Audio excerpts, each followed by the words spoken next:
Hello guys! For today's video nga pala ay may pasok po kami sa school. At habang nga po ay wala pa si sir ay nagtambay po muna kami dito sa kantin. Dito nga sa part na to ay nagpa-practice nga po pala yung classmate ko. Dahil nga po ay meron kami ngayon IV injection.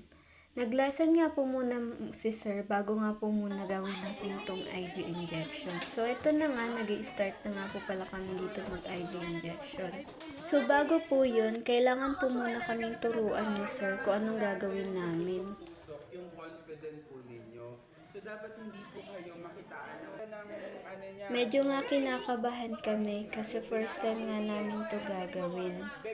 At kung napapansin nyo nga na kanya-kanya kami nagbi-video kasi tinatandaan po namin yung tinuturo sa amin ni sir.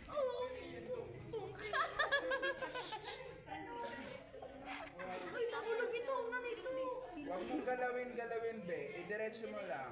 May blood? After nga po matapos nila Joanna, ay sunod naman po ito sila Gina. Umalis ka na dyan, be. Wait lang, sir. Oh, sige.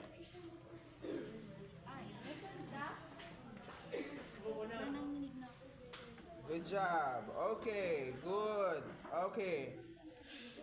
By the way nga pala guys, ay hindi po muna ako nag-injection ngayon dahil nga po bukas na lang po ako mag-injection. Yung iba naman po ay hindi pa rin po nakakapag-inject.